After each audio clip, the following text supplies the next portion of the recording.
नंदुरबार येथील नगरपालिकेच्या 194 कोटी 86 लाखांचे अंदाजपत्रक आज पालिकेच्या सर्वसाधारण सभेत नगराध्यक्ष रत्ना रघुवंशी यांनी सादर केला।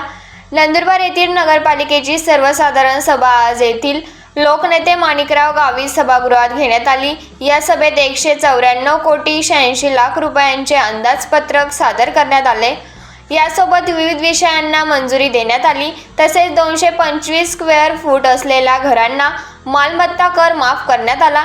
यावेळी उपनगराध्यक्ष प्रथमेश चौधरी, मुख्याधिकारी राहुल वाघ, बांधकाम सभापती देवेंद्र जैन, पाणी पुरवठा सभापती कैलास पाटील, आरोग्य सभापती प्रीतम ढंडोरे, महिला बाल कल्याण सभापती शीतल वसावे, शिक्षण समिती सभापती भावना गुरव यांच्यासह नगरसेवक, विरोधी पक्षनेते हिरालाल चौधरी, गटनेते आनंद माळी उपस्थित होते। यावेळी विविध विषयांवर चर्चा झाली। भारतीय जनता पक्षाच्या नगरसेवकांनी 250 स्क्वेअर फूट ऐवजी 500 स्क्वेअर फूट असलेल्या घरांचा मालमत्ता कर माफ करावा अशी मागणी केली आहे। आज नगरपालिकेचं जनरल बोर्डामध्ये आज 26-27 अंदाजपत्रक सादर केलं। त्याच्यात 194 कोटी 86 लाख 86,686 इतकं ते बजेट आहे। आणि याचा म्हणजे या जनतेने जो रुपया आपल्या नगरपालिकेत भरलेला आहे त्याचा अगदी काटेकोरपणे विनियोग कसा करायचा हे या बजेटमध्ये आम्ही सामील केलेलं आहे। आणि खर्चाच्या बाबतीत म्हणायचं तर 188 कोटी 17 लाख इतका खर्च प्रस्तावित करण्यात आला आहे। त्याच्यात रस्ते, नाले, पाणी पुरवठा, स्वच्छता, प्रकाश व्यवस्था, आरोग्य सुविधा आणि असेच अजून विविध विकास कामांना प्राधान्य देण्यात आले आहे। आणि वर्षाअखेरीसचा अंदाजे रुपये म्हणजे 6 कोटी 69 लाख 86,686 शिल्लक राहील असा आमचा अंदाज आहे। म्हणजे विकासही होईल आणि आर्थिक शिस्तही राखली जाईल असा या अंदाजपत्रकाचा समतोल दृष्टिकोन आम्ही मांडलेला आहे। आणि शहरातील 225 चौरस फूटपर्यंतच्या गरीब आणि गरजू नागरिकांना घरपट्टी माफ करण्याचा निर्णय या संकल्पामध्ये आम्ही घेतलेला आहे। तशी सर्वसाधारण सभेमध्ये पण आम्ही शिफारस केली होती। आणि जी पाणीपट्टी आहे नगर परिषदेची 2010 पासून ती 1,007 रुपये होती, पण त्याच्यात आम्ही अत्यल्प अशी थोडीशी वाढ केली आहे। ती 1,006 वरून 1,250 करण्यात आली। म्हणजे इतर नाशिक विभागात नंदुरबारची घरपट्टी ही सर्वात कमी आहे,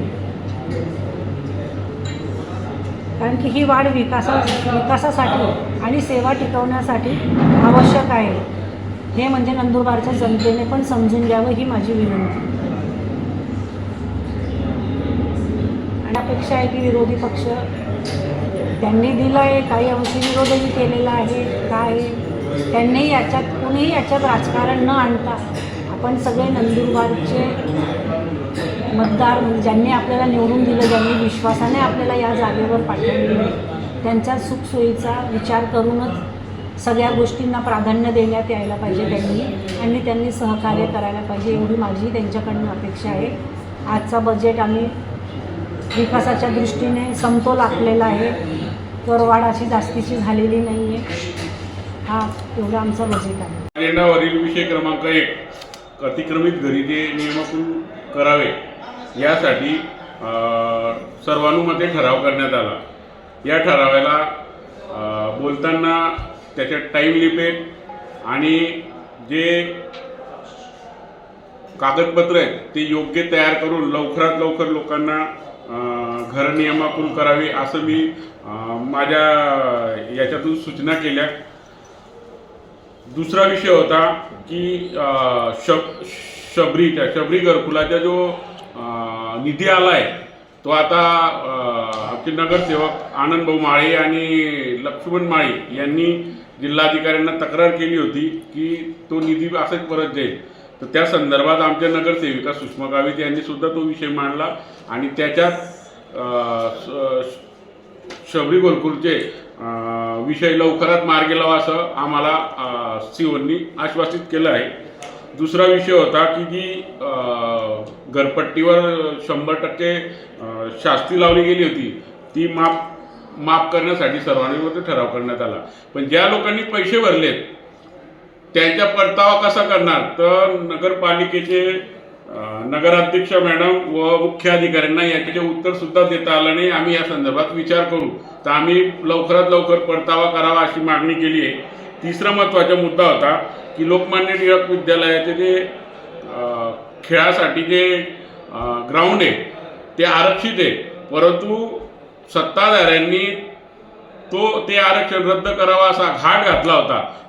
परंतु आम्ही त्याला विरोध केला आहे, कारण की याच्यामुळे मुलांना खेळण्यासाठी ग्राउंड नाही राहिलं तर त्यांच्या खेळण्यापासून वंचित राहतील आणि ते त्यांच्या शारीरिक विकासापासून सुद्धा ते कुठेतरी मुकतील. त्याच्यामुळे आम्ही ह्या ग्राउंडच्या आरक्षणाला विरोध केला आहे आणि 37 कलम जो आहे त्याप्रमाणे त्यांनी ठराव केला, पण तो नियमात बसणारा नाही. बेकायदेशीर ठराव या सत्ताधाऱ्यांनी केला आहे. आम्ही या संदर्भात जिल्हाधिकारी महोदयांकडे त्याच्या अपील करू.